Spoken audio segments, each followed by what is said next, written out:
Сәлеметсіздер ме оқушылар?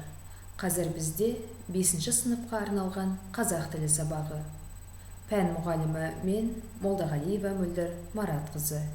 Ендеше бүгінгі сабағымызды бастаймыз. Балалар, экраннан ненің суретін көріп тұрмыз? Экрандағы суретке қарап, бүгінгі сабақтың тақырыбын болжай аласыздар ма?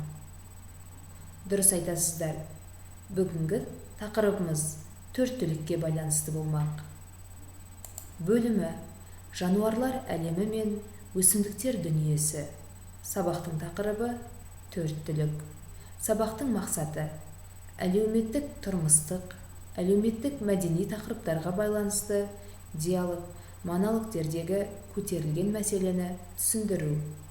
Мәтіндегі негізгі және қосымша ақпаратты түсіну, анықтау. Ендеше балалар, аталған мақсаттарға жету үшін мен сіздерге келесі мәтінді ұсынамын. Мәтінді менімен бірге оқып, мұқият тыңдап отырыңыздар.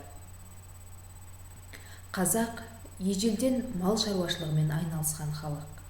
Мінсе көлігі, ішсе сусыны, жесе тамағы, кисе киімі, тұтынса бұйымы, байлық, мақтаны мен салтанаты да осы мал болған. Қасиетті төрттілікке қатысты ұлтымыздың ұғымдары мен түсініктері бар. Мысалы, түйені өсу жолымен бота, тайлақ, буыршын, інген, атан, бура деп атайды. Түйені қасиетіне қарай бір туған, мая, желмая, нар, аруана, қоспақ, үлек деп бөледі. Қазақ үшін ең құнды қасиетті мал жылқы. Оны жасына, түріне қарай құлын, жабағы, тай, құнан, байтал, дөнен, қулық, бесті, бие, ат, сәурік, айғыр деп ажыратады.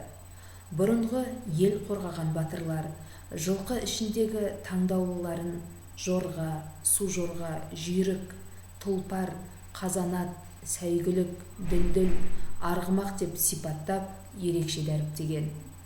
Ауыз әдебиеті туындыларында жылқыға тіл бітіріп, батырдың жан серігі деп бағалаған. Халық ер азаматтарға ат мінгізіп, шапан жапқан. Халық сиырды жасына қарай құнажын, дөнежін, сиыр, бұзау, баспақ, торпақ, тана, тайынша, қашар, өгіз, бұқа деп атайды. Қой түріне және жасына қарай қозы, марқа, тоқты, бағлан, тұсақ, азбан, ісек, қошқар, саулық деп бөледі. Ал ешкіні лақ, туша, шыбыш, серке деп жіктейді. Малдың қадір қасиетін тәжірибелі халқымыз түйе салтанат, жылқы мақтан, сиыр қанағат, қой қазына деп бағалаған. Балалар, ендеше осы мәтінді түсінген болсаңыздар, мәтіннен түйген ойыңызды бір сөйлеммен дәптерге жазыңыз.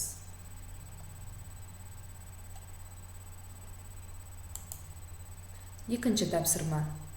Мәтінді негізге ала отырып, кестені толтыр. Балалар, жаңа ғана сіздермен бірге оқып, талқылаған мәтін негізінде кестені толтырып, негізгі және қосымша ақпаратты жазыңыздар. Балалар, мен сіздердің дұрыс жазғандарыңызға сенімдімін. Ендеше кезекті үшінші тапсырмаға берейік. Үшінші тапсырмада көп нүктенің орнына тиісті сөздерді жазыңыздар. Яғни сіздерге төрттілік малдың атауы берілген, ал біз көп нүктенің орнына төрттіліктің төлдері қалай аталады? Жазамыз.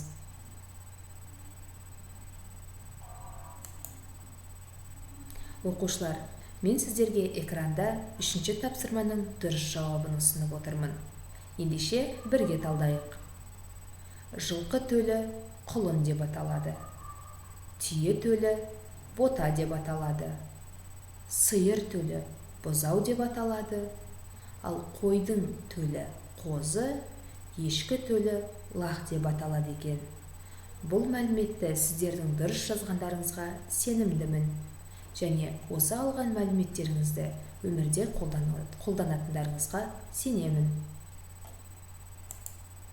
Ендеше, бүгінгі сабағымызды қорытындылау үшін мен сіздерге 4-ші тапсырманы ұсынамын.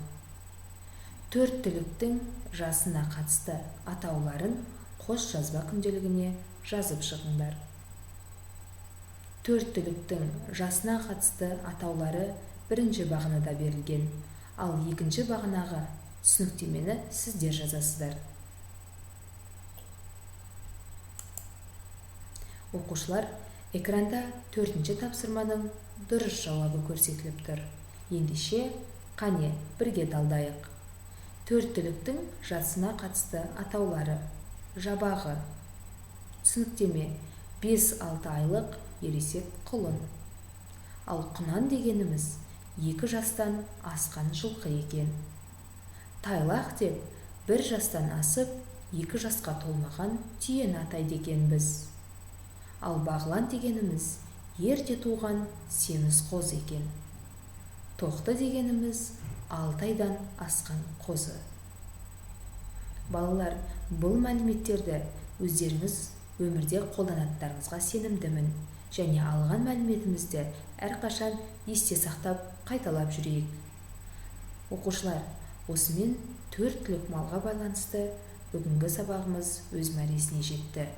Сабақтың мақсатына барлықтарыңыздың толық жеткендеріңізге сенімдімін. Ал осы сенімімізді тағы да бір қарап өту үшін мен сіздерге кері байланыс ұсынамын. 5 саусақ әдісі арқылы бүгінгі сабаққа кері байланыс беріңіздер. Ендеше 5 саусағымызды қойып қарайық. Бас бармақ. Мен үшін маңызды және қызық дүниені жазыңыздар. Балан үйрек, түсініксіз дүниені. Ортан терек, қандай жеткілікті мәлімет болмады.